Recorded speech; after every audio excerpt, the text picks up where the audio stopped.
Episode 9 of the UnCommon Talk. My name's Ross Bennett.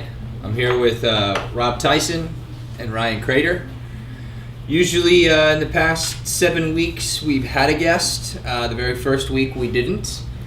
And we've been grateful to have the great camaraderie for the last 8 weeks on the UnCommon Talk. But I feel like this week we were just kind of chit-chatting and kind of wanted to recap a little bit on the past 8 weeks and kind of put our own personal uncommon thoughts to what everybody has been saying. So, some of the topics of today are, can you pull up the, real quick so we can just look at what the topics are?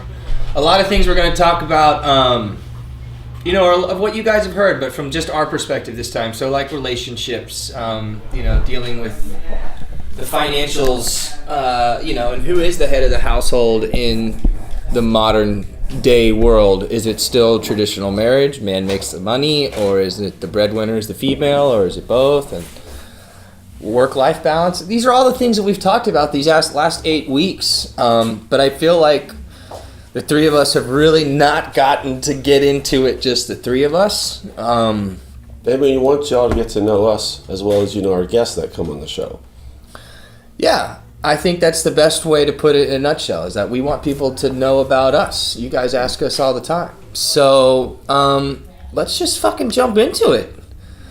I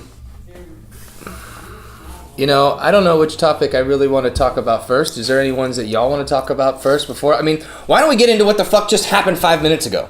Yeah, I'm just... So, Rob's a little bit buzzed right now. Not buzzed, I'm just stunned. You can tell by, my persona now, I'm just not here because it kind of hit home. I don't want to touch too hard on this topic, but you did just bring it up. When we had this discussion, I'm trying to remember, what was it, maybe week 3 or week 4 about vaccinations, and this is all I want to say about the vaccinations, and open it up to you guys and anybody else that wants to talk about vaccinations. The only reason that I am for vaccinations, and not necessarily all at once, but having a kid staged throughout vaccinations, the only reason is because we don't live out in the country. We are surrounded by so much toxicity, from cars to pollution to, overpopulation in dense cities. You guys live downtown. I live at least out at 290 and 71 towards the country, but, there's so much toxicity downtown. And you know this from being in the hemp business with me. We talk about the toxicity levels of downtown. It's high. And it's fucking crazy. Yeah. And, I don't know what it is from the medical standpoint, but, is the reason to take these vaccinations is it to prevent us from this toxicity that's in the city? Well, the vaccines are made specifically for specific diseases. You don't get vaccinated and it covers anything. There's a chickenpox vaccine that prevents someone from getting chickenpox. There's a hepatitis B vaccine that prevents someone getting hepatitis B. So, there's the thing that I look at is whatever you're vaccinating against is usually much, much worse than what the side effect of getting a vaccine may be. So, there's no link between vaccines and autism, but there's still that thought out there. But I just, physicians that we, know that how the diseases that were out there that we're now able to prevent from vaccines. And it's maybe these younger generations just haven't seen that what happened. Yeah. Let me ask you this, as a personal friend, does it bother you? Does it make you mad? That a kid doesn't get vaccinated? Yeah, does it upset you that you have a friend or people that doesn't? Personally, doctor side, your doctor's over here, you have your own opinion, but just personally, does it just make you come on? From an educational standpoint. From an educated standpoint, I don't understand why we don't use something that's available to help prevent and downsize our potentially horrible diseases. It just doesn't make sense. Yeah.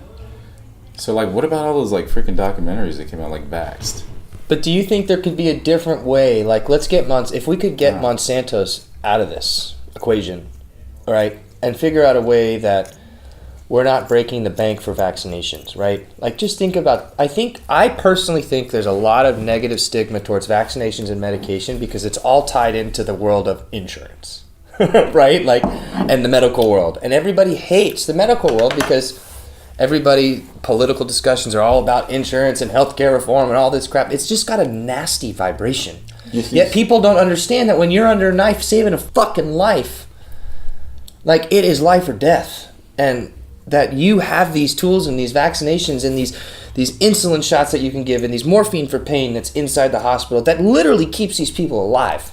But when they leave, they don't realize that they could take other things as well that will keep them alive longer, is what I'm guessing. Because my family, with Jack, the cocktails that the doctor talks about, we're going to give your kid a cocktail. What the fuck is a cocktail? He's, 3 months old.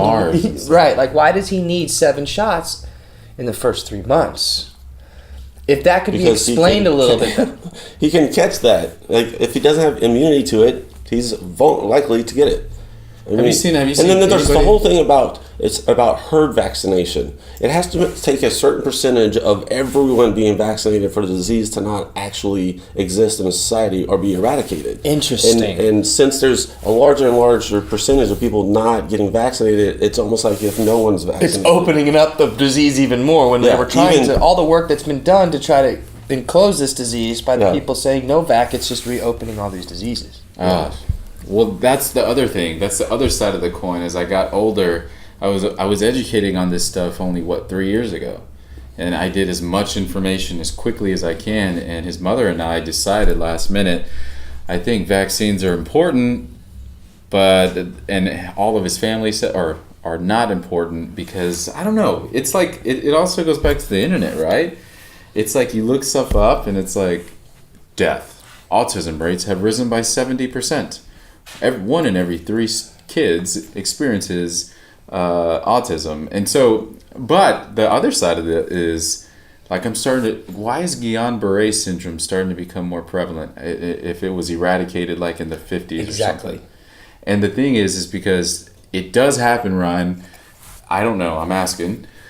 When kids get vaccines, they shed a mutated version of the virus because they get sick. I mean, you're injecting a dead virus in him. I don't know if everybody sheds like that's what Vax teaches. Not necessarily. I mean, if you take have you ever had a flu shot? Never had a flu shot. Okay, so I used to get flu shots all the time.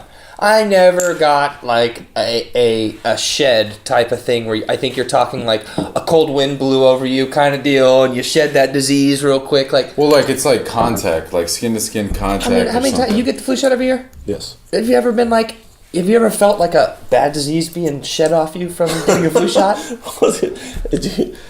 can't feel it. Who feels it? Yeah. You can't. But I'm saying, like, if you get sick and you get the virus injected inside of you, they say that you shed a mutated version of it because it's. Most vaccines are pieces of dead vaccine or viruses. Yeah, right. Viruses. Yeah, right.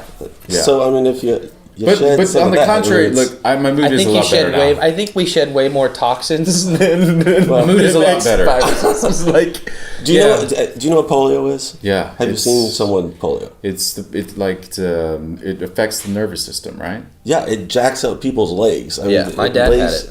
They'll shrivel up and shrink, and some of them can't walk. I mean, that is a disease that we have eradicated just 50 years ago. Yeah. And I can't understand, why wouldn't someone vaccinate their kid against getting something that horrible if there's a slight risk of autism? It seems like the trade-off is so much better. Yeah, I know. Now, you're putting it live here, folks. You're putting it in perspective for me because as years progressed on and I've seen Ari hospitalized pretty damn bad with 105 fever, had what are they called? Fever-induced seizures. Jesus. Yeah, so brain damage right at that point when he starts getting fever-induced seizures. No brain damage, but it's a protective memonism of your body. Right. Yeah. They're about to have. That's what I mean. They're about to start going into serious damage. Yeah. No. Okay. Well, febrile seizures do cause seizures, but it's no link to epilepsy, and there's no risk of brain damage from that. At least So not if the you're- febrile seizure. So when But your body's that hot and you go into a seizure to try to shut it down, to cool it down, it doesn't hurt your brain? for the most case, no. Wow. Yeah, that's what I Because found. it's not a true epilepsy seizure. It's just a body response. And we found that out because when we took him to the hospital, he had 105 fever, 104 fever, and then he had signs of meningitis in his spine, and then they had to do a spinal tap at a very young age, and then he had signs of Guillain-Barré syndrome. His legs stopped working. Okay, so I think you just need to have a sit with yourself and figure out really where you want to go with this because, I was at an AA meeting last night, Man. and the topic was self-awareness. And I started talking to these young bucks that come into the meeting from a halfway house, and they're really great kids. And we were sitting outside talking about just playing the game of life, right? Like, how the fuck do you play the game? And I said, well, do you sit there in front and play Call of Duty or play Madden or play NBA Jam or whatever, and you always try to win? And they're like, yeah. I said, but you have to play within the rules of the game. You just have to play the rules better. So here's my challenge to this. Like, figure out where you want to go. Play the game of life, but figure out how to beat that game of life. Mm-hmm. Right? Well, from a medical standpoint. That's my point. Figure out it from... I just was at Whole Foods talking to the guy about mushroom tea. My wife's been wanting me to take mushroom teas for memory focus and all that. Aubrey at Onnit does the Alpha Brain and all the other mushroom elixirs. And, see if there's some homeopathic stuff. Yeah. Like real homeopathic stuff. Yeah, it's just scary, man. But I got scared, dude. And when Ryan brought that up, like, it hit home so hard that I completely shut down in the beginning of the podcast of this talk because it doesn't hit you until you really get underneath the skin. Yeah, it's all the articles that I read of the parents who don't vaccinate their kids, and then their kid gets one of those things. They're like, "Damn, I didn't realize the illness was going to be this bad." Mm-hmm. And a lot of it end up being pro-vaccine. Mm-hmm. But we had RSV. You had RSV with Georgia. Did you have RSV with one of your kids? Yep. Yeah. Isn't that crazy? All three of us had RSV with one of our children. And that's not preventable. Our third child, she was 6 weeks old, got RSV, and so kids' immune systems don't build up until they're 8 weeks old because the immunity that they have from their parent drops down after 4 weeks, and then theirs starts kicking in after 4 weeks. So we usually don't let our kids leave the house for 8 weeks. Whenever I see a newborn baby like at a grocery store or a big box store, I'm like, what the hell are y'all thinking? I know. We did it, and I think that's why Georgia got RSV. It's no one's fault, but I'm going to save mine. Well, for her case, Ella, our two older kids brought illness home, Yeah, so did and Jack. that's how she got sick, and ended up in the ICU for a week over Dell Children's. So these things are scary. Yeah, they're really scary, man. Jack Like, does. But there's no official There's no vaccine official for RSV unless it's a premature baby less than 20. I forgot what the weeks are. They just changed it from 34 to 30 or something. And you know what the funny thing is? Not the funny thing, but the sad or whatever you want to say. Right in the midst of Karina being pregnant, that's when they started making a big hype about vaccines. And, and so we were right in the midst of that. But you're also from that millennial mindset of reading everything on Google. And Well, it's doing not even millennial everything on mindset. social media. It's just everyday life now. So everything. choosing whether or not to vaccinate your child, that's certainly a tough thing we have to do as a parent. The next thing we want to talk about is what is it to be the head of the household or the breadwinner in the household? What is that these days? Does that exist? How are women factoring into that? Yeah, that's a good topic. We were all talking about it recently, and I see it every day. Like, there's one thing that really, really boggles my mind nowadays. Well, it's interesting because this Tell is us the first about your time. setup with Karina. Yeah, well, I'll get there. Okay. I'm gonna build some context, but now we're living in a society where women are empowered for the first time ever in the history of America being America, right? They had rights early on, and then now they're starting to figure out rhythm, and then so they're becoming more powerful as far as and more power to them. I love that. But here's the thing: this is the first time this has happened in our society, and so now women are not used to are being overpowerful, and that whole concept of having an alpha woman and an alpha male is just, it's always been there, but it's more common than ever now. And then, in my opinion, it's like having two powerful energies, and one of them is eventually going to suck the other energy out of the other one, just like it does in space, like a supernova. It just sucks everything in like a black hole. Or they're going to take from over here. Could two alphas work? Probably. My situation. I got into a relationship with a woman who's a great woman, great entrepreneur, successful, very good mother, good person overall. At the time, before I even became conscious of the whole alpha, beta, energies, I had no idea who Tony Robbins was. I met this woman. She introduced me to that world, and throughout the relationship, it was like, now that I look back, at the time I didn't realize what was going on, but throughout the relationship, it was like the energy was established. An alpha woman, you're doing your corporate job, you're doing your thing, everything's going well for you. But yeah, I know what's up. I run a business. This is the way things are. I know how to do that. You don't know how to do that, okay? So as time started progressing on, people grow, right? You're around people. You live with somebody who's very, go-getter-ish. That's not a word, but you catch my drift. He starts rubbing off on you. You start getting introduced to Tony Robbins. You started getting introduced to self-development. It's like the inner giant woke within me. Now, at the latter part of our relationship, it was like clean, clean, clean, clean, clean, clean, clean, clean, clean, clean, because I was like, I'm not putting up with this shit. I started growing up. Yeah. I was growing up. And when I really grew up was post Ari 1 year. Because it's like, oh shit, legacy. Oh shit, someone's watching me. Oh shit, I have to provide. I need to do responsibilities. I need to stop going out. Everything just started coming in, and now we're here. When he was a year old. After a year, I just started waking up. I would say 2018. Honestly, it was literally my thing. It was the year of action. How old are you in 2018? 30? 31. What are you right now? 31. When are you 32? I'm 30. It's 2018 now. I was 30 in November. But the intention was set. Wait, so you were 30 in November of 2017? Yes. And here's the thing. So you're 31 this November? No, he'll be 32. Mm-hmm.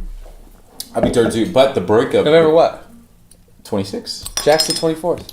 Mine sometimes lands on Thanksgiving. My sister's the 25th. A very interesting thing that I've talked to other dads who've had kids is like the dads, like when the baby is an infant, like they've told me stories like they're just sitting there holding the infant and they're like, what do I do with this thing? Like, yeah. And that's whenever the moms are like, oh my God, that's so cute. They're so cute. But I felt the same way. When the babies start getting their own personalities around 1.5, 2 years old, that's when like the dad can connect to them like, oh, I understand this little person now. That's what happened. So mine was different. Yeah. When Erin found out she was pregnant. And so with my newborn, I don't know if you saw the post yesterday on Facebook.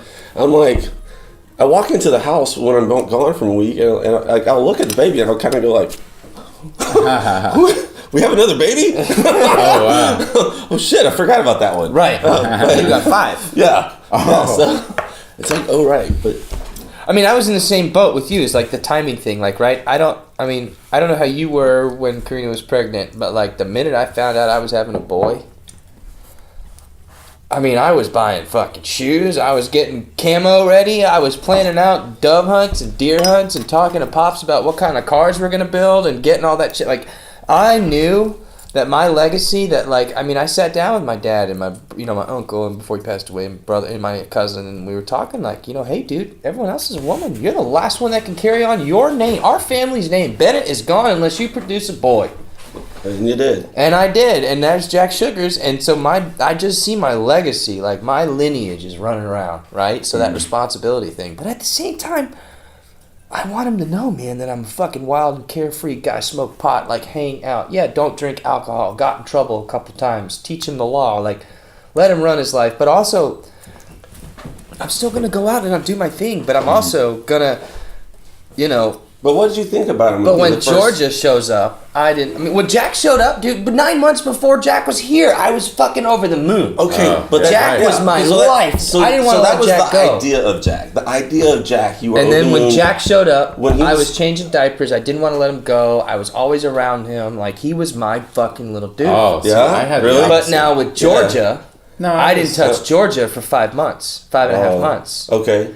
Aaron went to our family tell us about how you photographer. felt about like Georgia, like her. There she is. Like, well, first of all, when wife goes out pregnant, I was like, what? Because we weren't trying. Right? No, neither were planned. But we were having fun, and we were, whatever. We're trying, and I knew we wanted to have another kid. Erin is 4 years apart from her brother. I'm 4 years apart from my sister. We wanted to have that separation. We knew it was going to be coming at any point. We weren't playing by the rules, right? And when we found out it was a girl, I was like, oh shit. Like, being a fashion designer and being in the fashion business and, growing the business and getting it off the ground again and really running it faster and faster now and knowing where the business is going and having that little flower that's coming into the brand that I'm going to get to use and get to grow within this company and develop a kids clothing line with her and Jack. And like, sure. But I also, when the baby showed up, I was in LA. She showed up on Saturday. I was in LA Monday. Mm-hmm. Like, with Jack, I didn't want to leave the fucking hospital. So when when Erin took those pictures with our family photographer, Molly Quirk, and she sent these pictures of Georgia with this little squinch face and a little pink dress, I was like, holy shit, there's my daughter. Yeah. You've got a few daughters, right? You've, what, three daughters. 3 daughters. Two sons. So you count the weddings. 1. Oh, wow, that's right. Yeah, you got to count the weddings and, not only college and cars. I think we're talking about something a little bit different. Like, we're talking about like the alpha and... Well, you're talking about... So that's relationship alpha, female. I'm talking about babies. I'm talking about like babies. Accepting... And I'm actually talking about like how does a new person in your house change the right. house? Okay, so when Georgia showed up, I didn't let it affect me. I was still running around all the time. I was going out 3-4 nights a week, right? I was letting Erin run the house. When Erin sent me those pictures, is what I'm trying to get at. So Erin sent me those pictures. It was like, holy fuck, there's my daughter. Now it's like every morning when we wake up, Erin, give me the baby. Erin, give me the baby. Give me my baby. Like I'm trying to get her to crawl. Like I don't want to leave my daughter. Yeah. I love my son. I know my son's going to want to go hunt and fish and all that kind of stuff all he wants. Yeah. And he still asks me to go play cars and trains, but now my eyes are like, oh my God, there's my little Georgia Belle. Yeah. She's so cute. So I have told my daughters that for college they're going to go to the University of Texas at Austin, here in Austin. I'm going to drive them to their class, stand outside the door of their classroom, bring them to their next class. When they're done at the end of the day, I'm going to put them back in my car and drive them back home where they can do their homework. There you go. That's right. That's how I'm doing my daughters. Preachers' daughters are the worst daughters, so watch out. That's funny. Watch out. I just can't think of You letting saw my Footloose. girls go into the world. I mean... But to your point though, like so my vulnerability in that whole relationship with an alpha female was that I lost my sense of self. I lost my sense of self because first of all, when you're an inferior or you feel inferior to somebody else, you immediately see that other person as the influencer. But I have an alpha male wife or alpha female wife, whatever you want to call it. I mean, she's a fucking, I call her my bulldog, dude. But you got to remember, before that though, before I met Karina, I was lost. Like I get was it. so Well, I guess there's almost the concept. insecure. You have to dude. be lost before you can be found. But I was so insecure. I was scared. I get it, but judgmental. you're sitting here Sad. balancing, saying you can't have two. It sounds No, I to didn't me say like you you're saying. can. It said usually like. I know most balance. massive like real power couples, like people that aspire to follow power couples. Yeah. They're both alphas. Yeah, of course. Well, then I guess Because they we're can talking divide about- and conquer at the same time. They're I'm both- going out tonight. My wife was supposed to come. We realized how late the party was going to be. It's a secret concert. All that kind of stuff starts at 10 o'clock on a Wednesday night. Like, and I feel bad. And she's like, "Don't feel bad that I can't come. I need to watch the kids." And she's like, "But don't get mad at me." I was like, "I'm not." But of course, I wish my wife could come out. But at the same time, it's great to be able to have the freedom to go do my own thing. Mm-hmm. If I was a beta male, I'd be at home like, "Yeah, honey, what can I do?" Yeah, if she was If she was a beta female, she'd be like, "Baby, please come out." And my wife's like, "Fuck you, don't come home. I got this shit." And I'm like, "Yeah, baby, I'll see you later." See, but then so my situation, like Karina, when she was a mom, like great mama, but then she always like, "Rob, I need you to do this. Can you do the dishes? can you cook? Can you clean? And me as she was the provider, like at the time financially, she was killing it, and she consistently kills it. And I was growing, I was getting there. Yeah, but when do you cut the rope and say there's Uber and there's Amazon Prime and there's Uber Eats? This was prior when we were together. Okay. But yeah, still, yeah. She just did it today. You were calling. You were talking to us about it today. I had to go to this. Cool, man. Yeah. You got to cut the tie at some point. You're going to keep being the beta. Yeah. Right. Well, see, and that's the key point. To that her, relationship. Yes. And but if you accept being the beta there, then it's okay. Yeah, and I accept, and that's a good point. I accept not being a beta. I accept being submission. a great father. Correct. That's the separation. Is because if, like, for instance, her car didn't start today, so I had to be somewhere at 5:15, and I didn't make it. But I thought, Ari's sick. If something happens, like, if she brought it up, and I was like, oh yeah, I need to make sure the car is started. Now, if we were and I were just friends, I'd be like, sorry, but it's an obligation. Like, she's the mother of my son, and I have to. So that's no. I don't think there's a beta. Now, if she said, hey, do this, do that, like she used to, and I used to do it, I'd be like, go fuck yourself. But, you know, when it comes to my son, I'm like, I'll stop everything. Yeah. You know? For sure. But also, like, the beauty of technology now is, like, if you are in your own path and you are going to a 5:15 meeting, you could get on Uber Eats yourself and just order food and have it delivered. You know what I'm saying? Yeah. You could continue your flow versus having to stop your flow, like you were telling us today. You had to stop this work, you had to do this. Now, granted, your kid's sick. I would stop everything. I'd shut down the fucking office if my wife called me and said, I need you home because Jack's got a fever. Yeah, exactly. So that's where I'm at now. But but it's a balance, right? You have to be calm. You have to be like, and if I'm seeing somebody, like, they have to understand that as well. That's the difficulty too. Dating, having a baby. You know? So what do you guys define as feminism? That's a good question. I define feminism as being in tune with your inner, like, well, wait, from what perspective? Well, in there's actually just one simple definition of what feminism is, and that's women should have the equal opportunities as men. So it's okay. That's literally all that feminism is.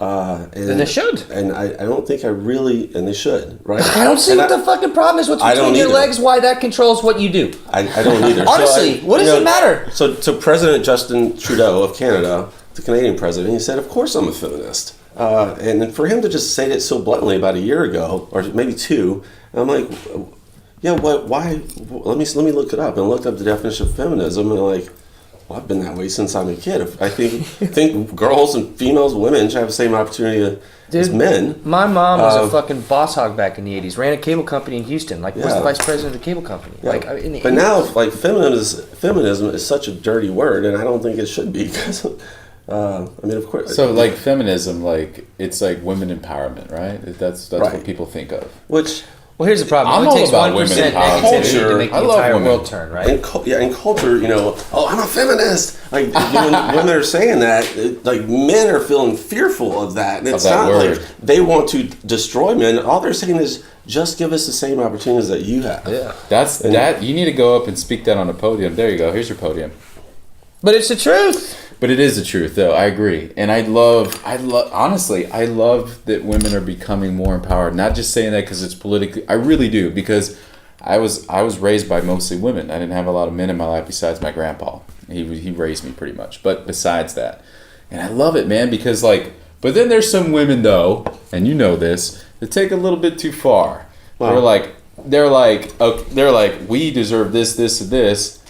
But then when it comes down to, like, sometimes it's used as an excuse. Sometimes it's abused, I think. And I think, just like men abuse power, like, but there's, So there's one thing interesting that you said on our call to get the show ready. And maybe I misunderstood you, but you said women have power now and they don't know what to do with it. Yeah. I read was about like, that. What? Yeah, because they're becoming like CEOs now. They're becoming like business owners. What do you mean now? It sounds like they know what they're doing. More than ever, it's becoming like a thing. They're trying to, make boards 50% women and executives 50% women. Like they're And I think women are fucking smarter, there. dude. I really do. Every fucking girl that I've met that's a boss, I've always been like, damn. Hence Dude, Karina. Do you understand that the world, yes, they can take, they say that they need semen to create an egg, right? Whatever. But guess what? Like, you have to have a female produce an egg for you to have another child. So I completely agree. Women are, honestly, truthfully, they are more powerful than the man. The man has just been the dumb one that's always gone out to hunt and gather the food while the woman stays home warm. She's a smart one. She's the smart one. Yeah. We're the idiots. We're like, the ones going out to fucking peacock and fucking work and do all that shit while they're at home. We all cuddled up and getting gifts. And you get some food. Yeah, I brought some I wish, food. I mean, you know, but to I your think point, Ross like, was just going to say he wishes he was a woman. no, but I was gonna say is like, I wish people would, stop I it, wish girl. people would Girl, you better understand. stop it. I wish people would understand that, you know, like, God damn it, be grateful for the women in your life. And see, why can I act like this? Like, I'm not making fun of gay guys, right? Why not? I fucking love. I told you when it was a I couple don't weeks know ago. I what said you're to you, I talking love you, about. or I said to you, I love you, and you were Yeah. like, do you really? I was like, fuck yeah, I love you. Of course I do. I'm What really does it good at matter? making that voice sometimes, and sometimes I'll go and just be like, "Stop it! Let me just get has this." nothing But to the do reason with it's what a we're bad, talking but the about. reason I know. it's something wrong is because Just throw that in it's there. not like the authentic self of you. That's not who you True. are. That's Well, not how no, you I speak. like to make people laugh, is what I was trying to say. And I'm going to a stand-up comedy show Well, tonight. because it's a. Oh, are you? Yeah, that's why Are you performing? I'm gonna go scope it out, and I'm gonna Okay. see if I like it, and yes, I will. And that's one of my acts. Like dude, Comedy shits. That's I'm fine. all about everybody's equal to me. I love everybody. So when I just do that, I'm just good at that impersonation. I'm not making fun. I want to get back to this women boss babe talk. Yeah, because women boss babe. this is something huge. And Boss Babe ATX is a huge movement here in town. And the girl that started Boss Babes out of New York, I mean, when that hashtag started going, that thing took off like fucking wildfire. And Boss babe. Hashtag boss babe. hashtag Boss Babe, and then Hashtag hashtag Boss Babe ATX. The Austin Boss Babe movement is huge. Well, tell us about what it is. It's basically a group of women. It's a fraternal group of women, basically, that meet, that are all entrepreneurs, that blog with each other, that connect with each other, that figure out how each other can help. It's basically a modern version, and what I've watched from afar is like the Young Men's Business League. They do service together. They help each other, empower each other. They cross businesses together. They go out and they are literally a driving force to say, let's go help women be empowering. So There's this no brings up- men like really empowering authentically with each other. Like We the women are. Fine, whatever. The three of we us are. are great. We're starting a movement here. But you know what I mean? So there is an interesting concept about men. Like once you're in a pack of men, like they will help support you along the way. And if you're not in that pack, then you're not going to get supported. Lions, Women, boy. huh? Lions. Men are lions. Yeah. So women, on the contrary, just by typical, stereotypical Watch. acceptance, is that women attack other women. Yeah, they do. And I think with something like Boss Babe, they're like, hey, wait a minute. Like, let's not attack each other. Let's build each other up. Women unite. Let's disrupt Women what unite. everybody thinks. Yeah, let's but disrupt to it. the flip that. Remember you and I and your friend were at Native that one night? And those girls That were one having night. that they were having that meeting upstairs. Yes. Yeah. And they came downstairs. And your friend was so, like, just such a genuine, nice person.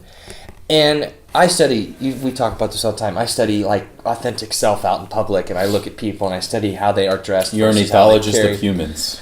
Yeah, whatever. And so, that girl was dressed, obviously, way over the top for the person that wasn't her, right? And he made a comment to her that was actually authentically nice. And was like, I really like your headband. And she fucking went off the rails. Yeah. Why? Oh, She she was thought insecure. he was yelling, and it's like, okay, Oh, wait, so she to was your insecure feminist about comment it? before, it's What like, did girls, she- we're trying to be nice, and this gentleman was literally, he was dressed so nice and eloquently, he was like, I really like your headband. And she was like, and said something to him, and he like He scoffed. beatboxed there. Like I'm more than my headband. I remember. Eyes here. And then I like- said to him, look, the girl is just really just maybe nervous or, doesn't feel comfortable talking to you, but like, I can guarantee you that's that group and they're bloggers. And he's like, I'm going to go figure it out. And he went and asked someone else, and then she came back again. He was like, I really was being on. He had to like convince her that he was really being nice about the headband. What do you think was her perception and why she reacted that way?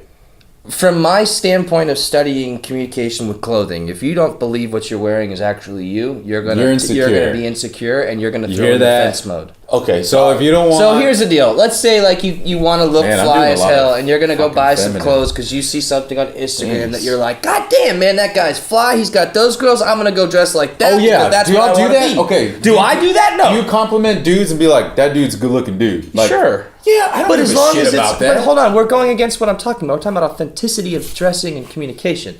So if you're not dressed authentically to who you are, you're going to be on the defensive no matter what somebody says to you. it's So true. okay, I thought you were implying that she thought he was hitting on her.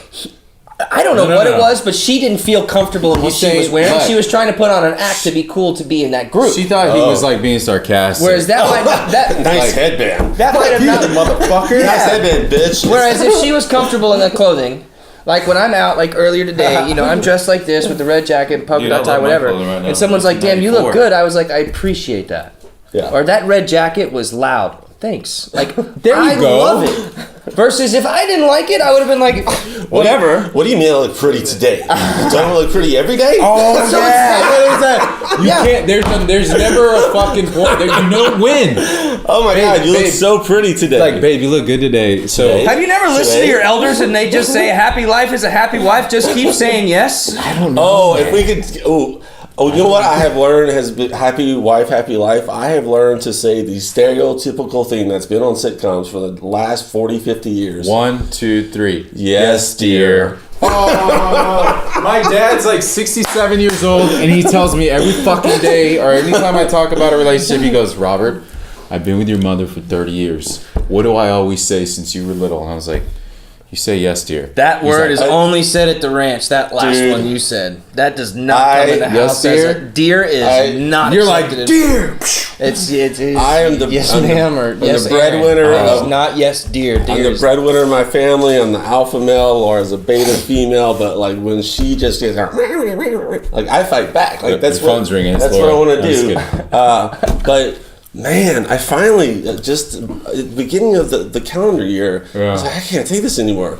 So I would go, "Yes, dear." She's like, "What do you mean? Yes?" And like she would just like start yelling more, and I'm like, You being "Yeah, fucking sarcastic? yes, yes." Dear. How about this? I got one for Yes, y'all. dear. I love I'm not it. making fun And of it. It's just funny. It started working. Oh! Like, she stopped yelling so much. I'm like, Don't tell your secrets. Yeah, publicly you already to know her. your secret. no, Laura. no, I'm trying to teach. Part of what we do is teach other men. Like, if, Yeah. man, if your wife gives a is shit? like, "Brr," I mean, maybe even men really, women relationships. Wait, so if one yes- is just say yes, dear. Yes, just dear, let it but- go, You have to have like some. and just know you're right and they're wrong. So Yeah, just be like, yes, dear. yes, dear. I won that one. Yes, dear. Yeah. You know what? Can you make me a sandwich? Yeah, I'm just kidding. Yes, dear. Yes, dear. But you know what? Here's the thing. Here was my thing, and when I started becoming like, hey, fuck off type of mentality, like I'm a fucking man and I'm gonna do my shit. I was like, all right, you cook, I'm gonna do dishes. Either one. Why don't you do them both together? Because it's a lot of work. Why don't you cook together and then have some fun while she's cooking, and then go clean together and have some fun while you're cleaning? Well, and then she go was have always some- like this, like on like working, which is respect, right? But isn't someone supposed to be cooking while you just that a said a piano? story? Someone's gonna cook and Something someone's like gonna clean. I can't type I'm like so this. I confused type with like your this. conversations No, I'm today. saying. What I'm saying You is have not like, make sense since you walked in the door. No, earlier I'm today. saying like I know because the whole vaccine threw me off. I'm kidding. No, but like whenever I would get into like I'd go home, I would say something like, "Hey, you cook and I clean," or "I clean and you cook," type of deal. I think that works best, man. But then there's sometimes Everybody has their own way. yeah. But this is in an alpha situation, like Bullshit. My wife was the breadwinner for fucking ever. My wife was making almost $100,000 when we first got married, and wasn't that a lot of money? Well, we weren't even married. We were 26 years old. My wife was making close to almost $100,000. I was fucking nickel and diming, doing part-time work, and then became a buyer at Whole Earth Provision Company, and then I was vice president of online sales at St. Bernard Sports. You know, not making that much money, still trying to go to school, trying to start this business, running out of a fucking garage. And then I went on national television, and I came back home, and I said, Erin, I'm not getting another fucking job. There you And then go. she went back and got another job. And then she started working at Pottery Barn too on the weekends, because she wanted to do that to allow me to do my dream. well, that happened to me. So and it so hold on. backfired. So then all of a sudden, my business starts taking off. Yeah. I start making the money she was making, and we start having a family. So we sit down and said, okay, what do we want to do? Okay, Erin is going to not work full time anymore. Erin's almost 6-figure salary, gone. Boom. Wow. But we made that decision because we are a team that wants to work together. Is everything That's the perfect? Is key. everything perfect every Two time? people have to Fuck work together. No. Yeah. Is my story the same as his? The same as your story? Fuck no. You got to think about cultures too. Does Aaron and I fight all the time? Absolutely. Cultures, like cultures. We run are a business different. together. We have kids, right? But sure, there's You different know? cultures. But you're living in Texas. Yeah. You have a choice, and Aaron and I get an argument about this all the time. Not argument, but a bicker. You have a choice. Her family lives here, right, in Austin. You So wanna it's hear? easy to go to them, right? Yeah.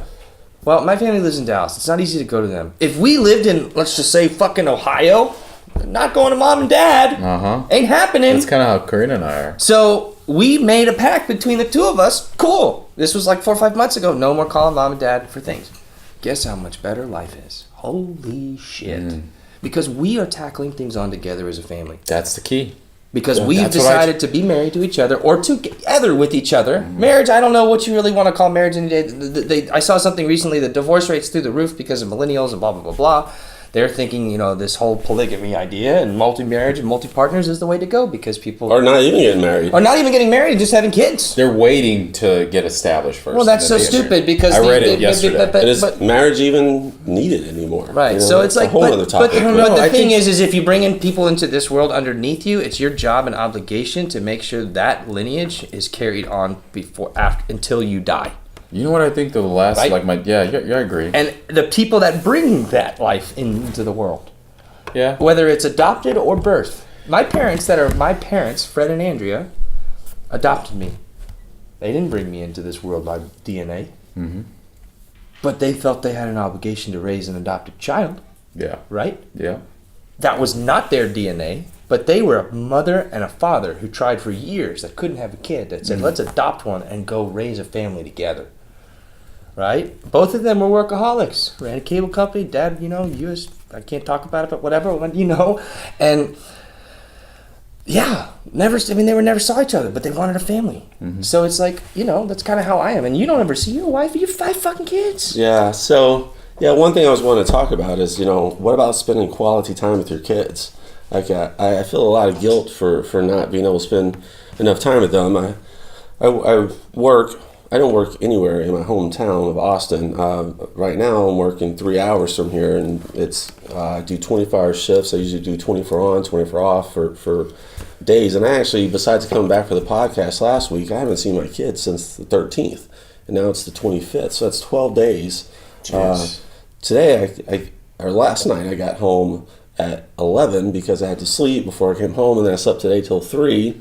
And then I had to come on and do the podcast. Like I don't get to see my kids, and I'm trying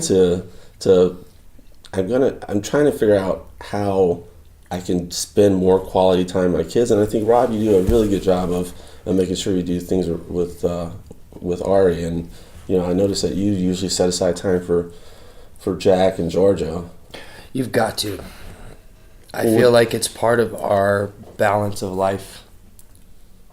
Yeah. Forget the world around you. I feel like an hour of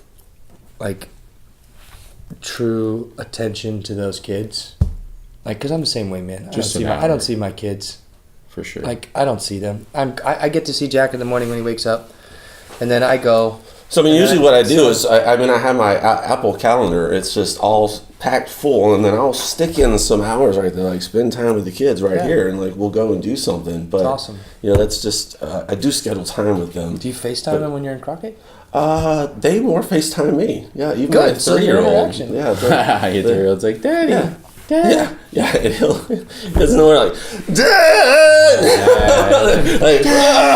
Okay, yeah, right here. All right, let me ask you else. this. Would you take a pay cut to spend more time with your family? So that's What do you the big mean question. a pay cut? Fucking A. What do you mean? I haven't had a corporate job. No, I'm saying I haven't had a corporate job in 10 years. I haven't taken a real corporate salary. So I'm saying, would you? That's one of the dilemmas I'm in. I'm living in a very expensive neighborhood, and the reason I'm there is because I want my kids to have access to some of the best education in the world, which is in the neighborhood I'm in. I grew up in a town, 400 people, South Louisiana, on a farm. Luckily, despite all the odds, I was able to get to med school, even going through, school system. love my schools, my teachers, but it just wasn't the most rigorous and highest standard of schools. Yeah. And so I'm in this neighborhood that's cost a lot of money, and my kids are getting the opportunity to go to the types of schools that I want, but it costs a lot to live there, and therefore I have to work a lot to keep that up. And it's like, I even talked with Laura a couple weeks ago. I'm like, maybe this isn't that important. Maybe us living somewhere that's more affordable, that has good schools, would allow me more time to spend with you and the kids. And we ultimately decided that right now what we're doing is the right thing. What you did say, though, is an interesting topic. We've talked about education before and where we all kind of see it going and what we've all read. Colleges are closing. More education is going online. High schools and junior highs and all those companies now, everything's being run on tablets and computers. They're not doing cursive lettering and fucking class anymore. Stop doing cursive writing. I mean, so it's like, Sucks. yeah, dude, they don't teach cursive anymore. We're gonna teach Jack. We have a whole cursive stuff for him to learn on and all that jazz. But yeah, I mean, so it's like, we don't need to call it school area, but that school district, sure, it has brought a lot of lineage and a lot of success. Yeah. Drew Brees went. Sure, but there's two other school districts that are now like Lake Travis was not like it was 20 years ago. What it is now. Yeah. I just got invited by 5 people to the fucking Lake Travis Westlake tailgate, and I'm like, what the hell? People are fucking parking outside Facebook groups for tailgate parties for the high school football game. Yeah. Like, That's crazy. we're not in like Boondocks, Texas. We're in the two of the most expensive pieces of real estate in Austin. Yeah. People throwing out tailgates and renting these big buses and having full parties for a high school football game. Yeah. Yeah. But my point is there's a lot of other education around now. But hey, you make your decisions, like you said. You sat down with your wife and analyzed your team. Yeah, we did. Yeah. And said, we're going to do this together here. Yeah. Aaron and I did the same thing. What are we doing? Are we staying? Are we going to keep this business? Or am I going to go do something else? Because that was at that point, What are we going to do, babe? Your tailor shop business. Yeah, my fucking clothing company. When my partners fucked me and flipped me upside down and didn't pay taxes for months and all that kind of shit, and I fucking get people on my doorstep and my partners fucking flee. Yeah, fuck yeah. So what are some of the ways you guys? But my wife and I sat down as a team and said, let's go do this together. Yeah. That's what. Because we have these 2 kids that we have to provide for. Mm-hmm. If you don't act like you did in the beginning of a relationship, 10 years, 5 years, whatever, don't count it everlasting, because think about like the way technology changes. Like, you have to keep growing. You have to consistently, like in the beginning of a relationship, if you agree that you're going to take out the trash, fucking keep taking out the trash. I learned that the hard way. So I like to do the dishes. I take out the trash. I cook. I do laundry. I do all that shit. So, and I don't give a shit because I'm proud of it, because my son's going to get a good example of that. But some of the things I do to hang out with my son, I try to set an hour at a time because I don't see him all day. He's at Montessori school, which is very, costly, but worth it, to your point. And I spend an hour with him, and I make sure So you're talking about an hour a day. And then when he's with me, he spends an hour a day, and then we brush his teeth, and I shower him, and I'm off my phone, usually, unless there's something crazy going on. But I'm talking to him in the shower, and I'm like, just always trying to communicate with him. But then he likes to watch his shows. We try to limit that. And then on the weekends, I try to just talk to him. Like, yeah, Ari, like, I don't even give a shit. I'm in the grocery store, and I'm like, yeah, Papa, that is green. Like, and I don't even care. Absolutely. I'm just like, I'm like, wow, that is so cool. Like, I'm so over the top because I want him to know that I'm like so engaged. I'm present with him. I Right. try to be as present as possible with him so he can know that I'm there. And I know I'm doing a good job because every time I leave, he's like, Daddy. Like today, I left without saying bye because, I left him with his mom. And then she was like, you're not going to tell my son bye? He wanted to tell you bye. So that's sort of the stuff I do. It's a variety of outside. So a lot of the stuff during the 1 hour during the week is at home. Mm-hmm. Yeah, most of the time. On the weekends, it's like outside events. Yeah. I just try to expose them to as much as I can. You want to hear a funny story about what happened this weekend? I do, yeah. So I was at the Texas, the Lampasas Ranch this weekend. Getting stuff Oh, ready. how many ranches do you have? 2. Getting ready for this. Getting ready for this Whoa. weekend. My wife calls me and she's like, "Hey, what are you doing?" And I was like, "Driving around working." "What do you mean? What am I doing?" She's like, "Well, I see the calendar pop up," and I was like, "Oh fuck!" And then their phone rang, and I was like, "She's like, well, there's a birthday. You know, Alex and Emmett's birthday is at 11." And I was like, "All right, babe. Ranch is 36 minutes from home or from downtown.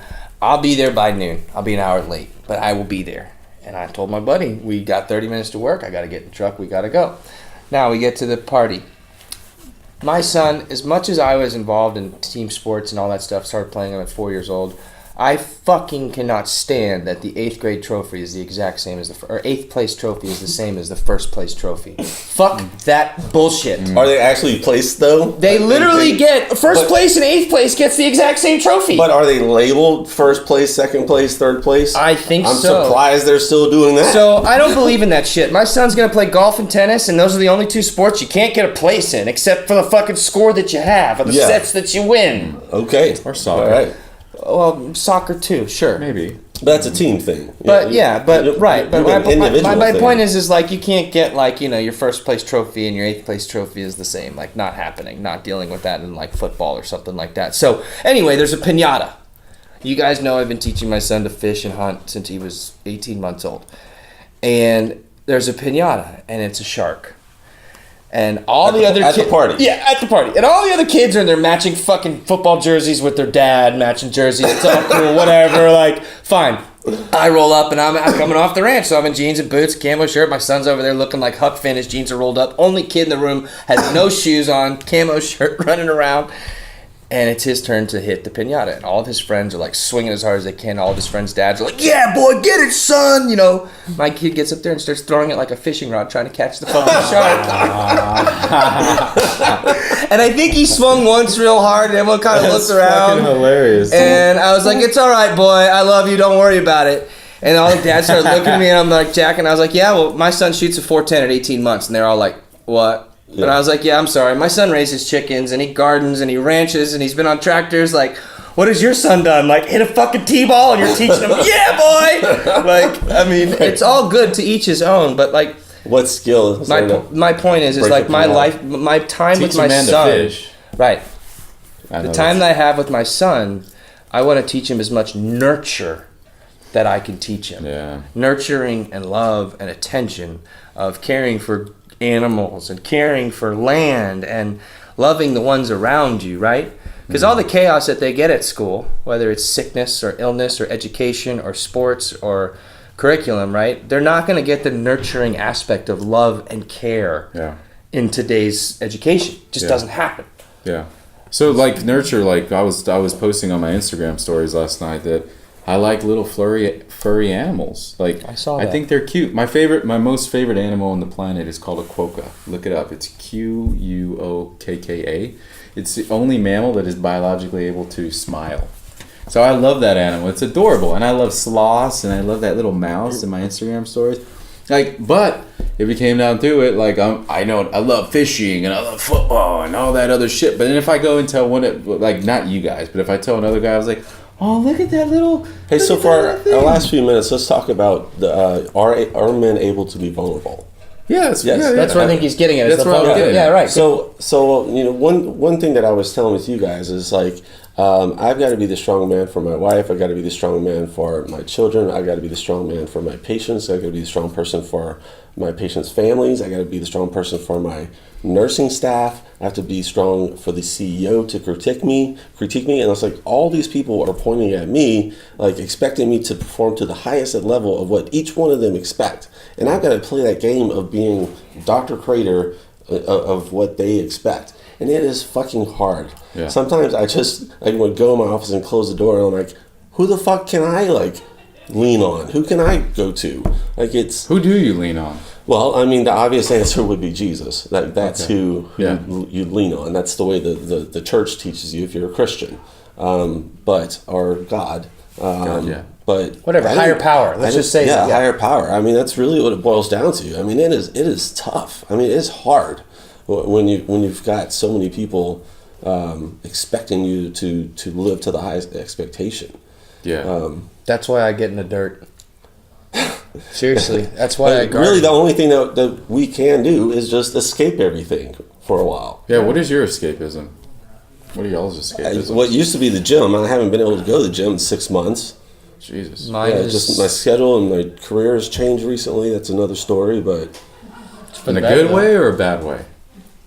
I think for the good. Yeah, It's I'd say for the good. for the good. It's just whenever time. More there's demand. a change, there's a new routine that has Yeah. to be set up, and then once you get your routine, then you can figure out where in there you can. Yeah, go imagine to me gym. going to 3 factories and 4 mills of cloth all over, in England and Italy and Europe, and saying, okay, these people are out now. The wife is back in, and everything needs to be dictated. I mean, I'm right there with you. Yeah. These are all people on different time zones and different communications. Oh, and now we've moved addresses and have to establish new shipping accounts and all that kind of shit. Like, Yeah. so I mean, like, what did I have to do to breathe? Like, I had to dude. You know how many times I went to the Hill of Life? Have you ever been to the Hill of Life, guys, in Austin, Texas? And you go to the top of the Hill of Life. Your first cut down to the right, it escapes you out into up into the cliffs. And there's a little area over there that I've started to build a cool little rock cemetery over the last 6 months, and it's still there. It's just I get to keep adding one, and no one's messed with it. And I cry. I get over there and I fucking cry. You got to cry to something. You got to let it out somehow. You got to be the most strongest man in the world. Has got to be able to be the biggest pussy within himself. I didn't In order to be dominant, you have to be able to submit. Period. End of statement. Well, you have to be self-aware. I don't even know the last time I've cried. Why? I can't. It's hard I've for me to cry suppressed too.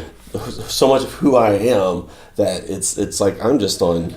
Well, do you want to unsuppress that problem or I that don't who know. you are? I don't know. What do you think? Do I? Do you Crying think- helps me out. So I cry all the time. Fuck yeah, when I'm in problems, you have to cry. I talk to my grandfathers. I've named hummingbirds in my backyard after my 2 grandfathers, A.W. and Stanley. I see them all the fucking time. Whenever I'm having problems, I'm like, Papa, come on. And then here's the hummingbird, and I fucking cry, and I'm able to go into another way and go somewhere. So It's a wrap. Yeah, we'll wrap it up. But last thing I wanted to ask you, do you think that your fashion and your beard and all that, Brian, is kind of more closer to who you truly are? It's almost like I like this. It's almost like a feminine side, right? Because you're modeling, but in a masculine. You are not an way. alpha. Back in the day from Louisiana, if you went home instead of a fucking model, But you would be like Zoolander in the goddamn town. You're wearing. No, you there's have actually a beard. lot of models from South Louisiana. Really? Yeah, You have a beard, No. yeah. you dress well. You And like to take actors. photos. What? Do you think it's a part of you that's more close to your true self, and you're scratching your itch essentially? I just feel like I didn't have a hobby. I mean, I go to work.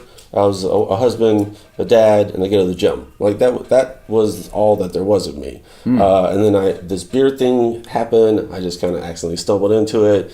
It took off on Instagram. It's become anything. I mean, I'm not actually a beard model. I mean, I have not gotten paid anything for this. I've gotten lots of free beard products. But I do feel like I'm able to express more of myself. And I was actually talking with someone yesterday morning, and I'm like, I take more of a risk with my clothing now, is because I feel that I could wear different types of clothing because I have a beard.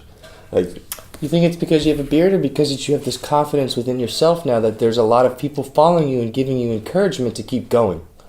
I think it's more so I don't give a fuck about the people who are downers and don't like me. Yeah, there you go. I focus on the positive and I ignore the negative. Well, shit, I hate venting to you guys then. No. You are literally the only guys I talking Well, about. that's fine. It's all Yeah, a that's closed literally- circuit. It's That's a what closed friendships circuit. are. Because everybody else, I'm like, yeah, fuck off. Yeah, and let's kind of wrap with that. Yeah, So but- in closing, I think it's really important to say on what you just said. If you don't have someone to vent to, talk to your friends and see if you guys can build that relationship. I'm pretty grateful that we got 2 guys here that we can get on a Marco Polo app and I can literally just diarrhea of the mouth sometimes. And we definitely summed it up here. So we talked Get your about kids a lot of stuff. vaccinated. Get yourself educated on vaccines. Talked about a lot of great stuff here. Get it more in tune with your feminine side. Just be yourself, guys. And if you need to cry during the Lion King movie, it's okay. Yeah, dude. We all do it. Hakuna Matata. Episode 9 UnCommon Talk. See you later. Peace.